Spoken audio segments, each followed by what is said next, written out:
chickens and gardens. Now you might be wondering, what do I do with the mess that comes out of the chicken coop when I clean it? As you know, I've told or mentioned in my previous video that this hay or straw, I don't just put it straight on the floor of the coop. I put cardboards and put the hay on the cardboards for extra warmth, and also it makes my life easier while cleaning as well. I just pull all the cardboards and then pile them and chuck them in the in the black bin just to go away. Or you can compost them if you want to, but I don't. But I do compost, and I'll show you what do I do with it. So all the hay with the poo which comes out of the chicken coop is put separately and composted separately apart from the rest of the compost, and I'll show you what that is now. So these are the old nesting boxes which came out and which actually had the fungus which I mentioned in my previous video. As you can see, the fungus growing there, which is not healthy for the chickens at all. And all this mess is going to go in there. So this is a separate composting which I do with all the chicken waste that comes out of the coop. Apart from these, I've got other two big composting pits. So in this goes all the things that comes from the garden, like the grass, the hedge trimmings, and the kitchen waste and stuff, and everything goes in these ones. I've got one more the other side as well. So this is another one where all the greens from the garden go. But the chicken waste is composted separately, and as you can see, my nice lovely chickens under there. This is my little woodland area in my garden in the corner where these chickens love to come and scratch and find some nice treats every evening, and they just love it.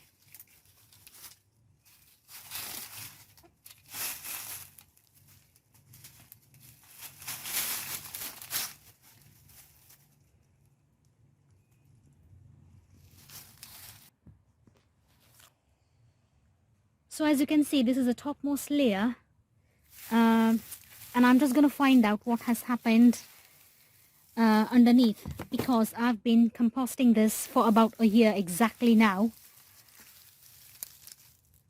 So I'm going to put this separately in this box and find out whether things are going on well or not underneath. I think they should be, because I had checked this all few months ago, and it was doing really well. Every few months it's nice to just scratch it and just tip it over or just turn it over, because it needs airflow as well and oxygen supply. So just for the things to go right. Oh, and as you can see, the worms, he's gone in there. Ah, there he is. So as you can see, the worms, so which means it's a good sign. Yes, things are working really well. And as you can see, this underneath, so it is turning into a nice soil, a nice manure. Literally after 1 year. So it did take about a year for all this hay and everything to turn into this lovely soil, and it is actually going on really well. I just need to find out whether I should keep these for a bit longer or not.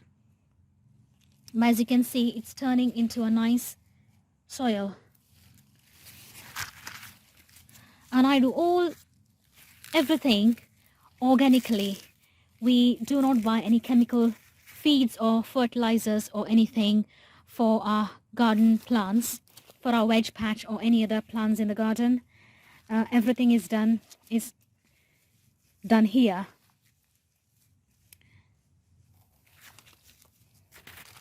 it is really going on well.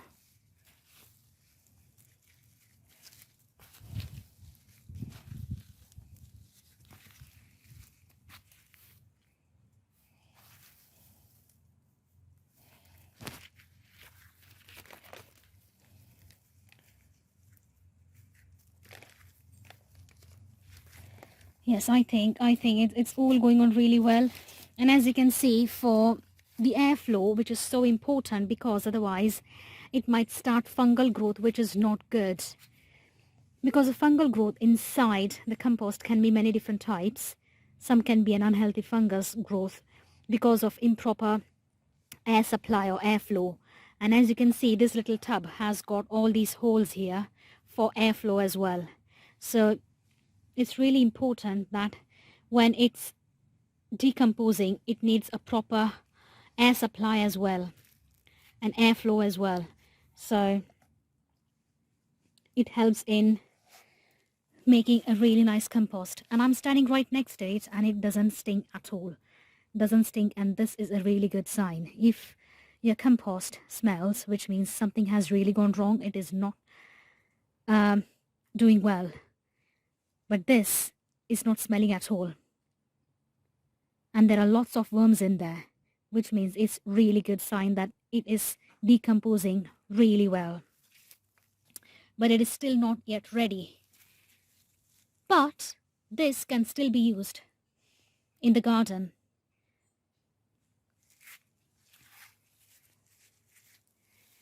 So, to use this in the garden, you do not need to wait until it is completely turned into a proper soil or like a proper compost, soily compost. You can use this as well. You can use this to put in your veg beds, and it will be absolutely fine.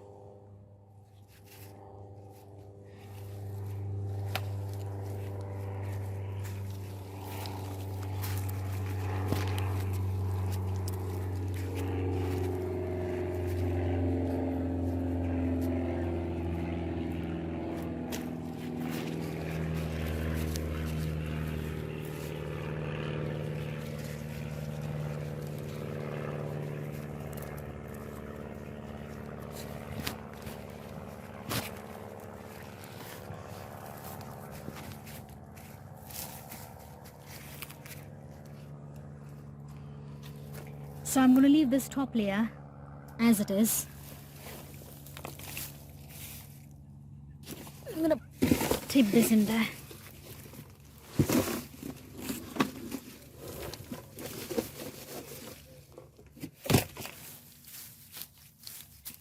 You also got to make sure that this is kept nice and damp.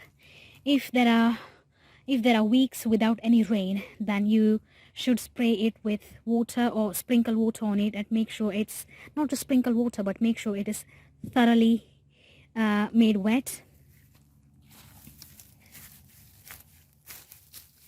Because there is a lot of organic and microbial activity going on underneath, and it needs to be damp.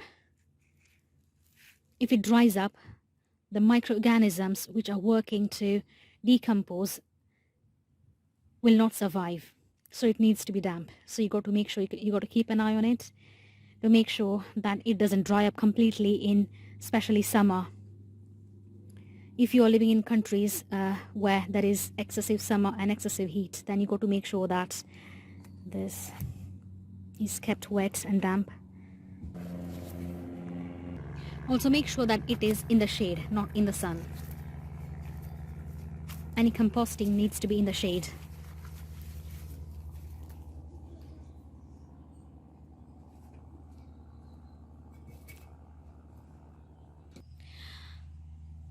Initially, I wasn't quite aware about how to compost things and what the ratio is, the right ratio for the fungal and bacterial activity. So I referred to Dr. Ellen's Soil Food Web. And it has really good information about how the soil biology works.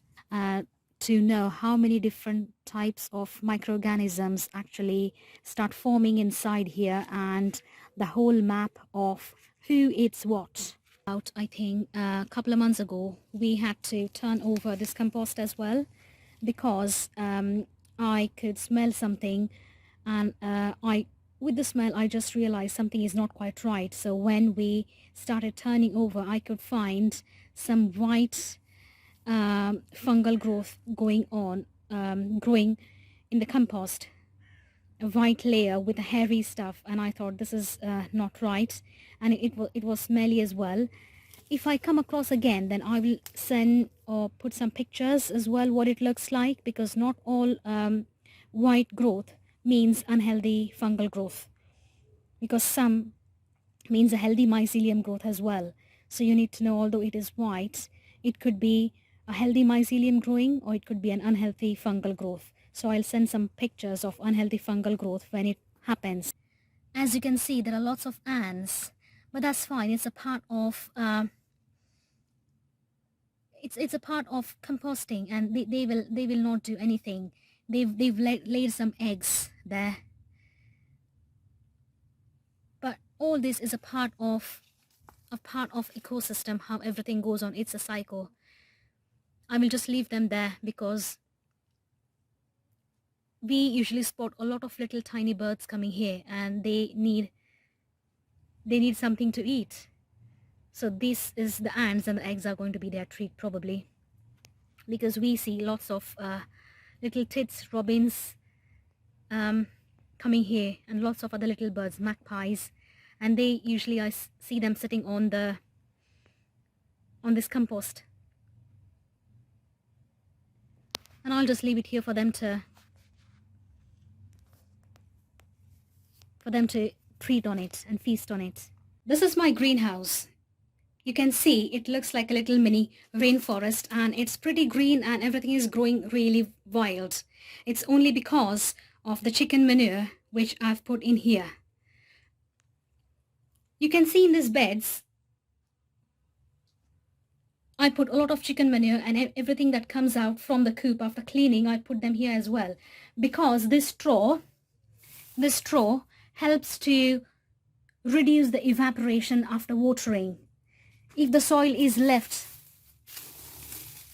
like this, exposed, then the evaporation is more and it will dry up after watering. That's why I use the straw from the chicken coop after cleaning.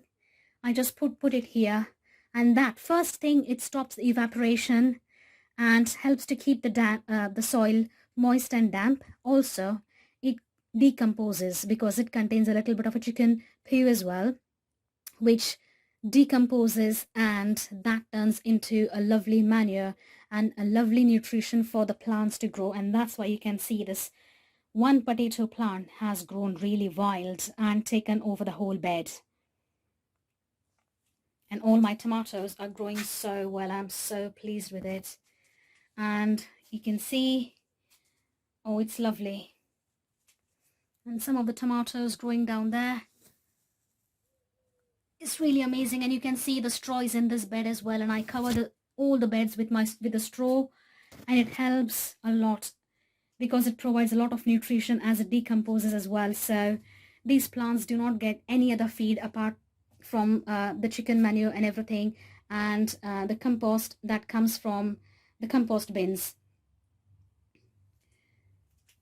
So they get almost everything, because in my other compost bins, I put a lot of kitchen scrap as well,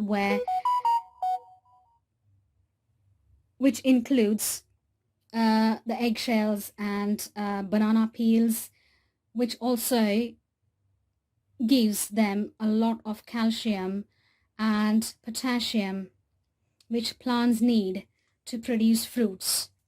So basically, everything is just done at home, and my plants and my veg get everything, all the nutrition that they need. You can see these are my spring onions. I've got a huge amount of spring onions, and I do not buy spring onions. All my spring onions are grown at home from the seeds all year round. So yeah, it's a self-sustainable thing about spring onions. And as you can see underneath, there's a lot growing as well. I've got lots of medicinal plants as well. I've got aloe vera growing there, which is really medicinal, and we use them on the gel is used on the eyes, on the face, and in the hair, which is used as a natural conditioner. And these are my wedge beds, which are literally wildly grown, and you can see that all the wedge beds have got this straw. And because I've got the straw, I don't need to water them every now and then during the summer, because it keeps the moisture trapped in. And this is my lovely huge not wedge bed, it's a herb bed, and I've got my herbs, which I dry them and store them in the bottles for the rest of the year to cook.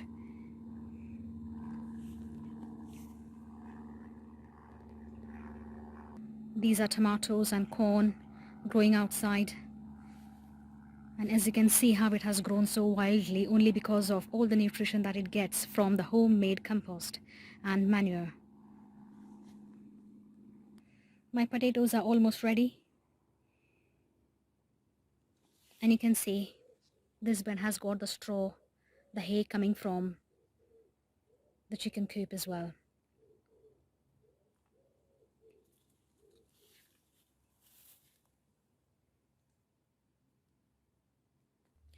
Initially, I started everything growing in the small pots when I was quite new to gardening, and my small pots have grown to big beds now.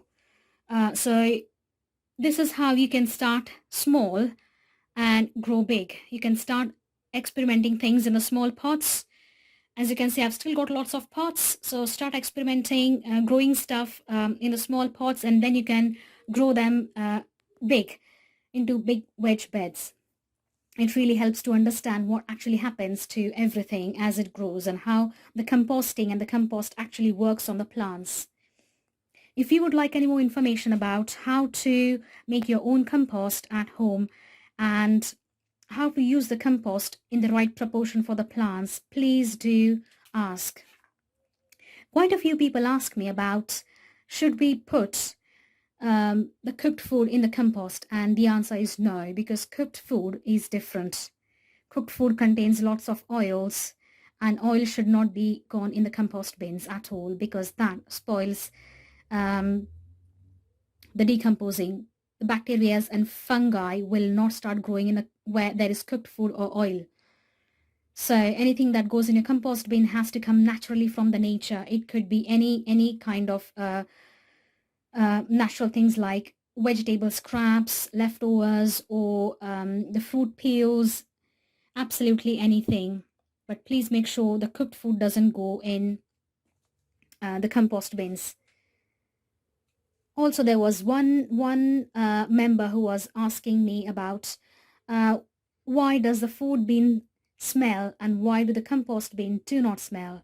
The answer is the food bins smell because we put cooked food in there, which decomposes in a wrong way, and it has unhealthy bacteria and fungi growing on it, which smell because of the oils and everything that it contains. And the actual compost bins outside in the garden do not smell because it contains everything that comes from the nature, all the greens from the garden and all the greens from the kitchen. So everything that is natural given by the nature will decompose and go back in the nature, in the soil, will turn back into the soil, basically, and it will not smell at all. Nature is amazing, isn't it? This is how all works in the nature. It will not stink if everything is in the right proportion and if you are doing everything right. So please do not hesitate to ask any questions about composting or the chicken manure and everything. Also, please make sure that when you put the chicken poo straight in these wedge beds, it should be dry, not the wet ones, because the wet chicken poo contains excessive amount of ammonia, which is actually excessive nitrogen, which will actually kill your plants. So please make sure that it's dry before you put in, because it's just right for the bacteria, the right kind of bacteria to grow.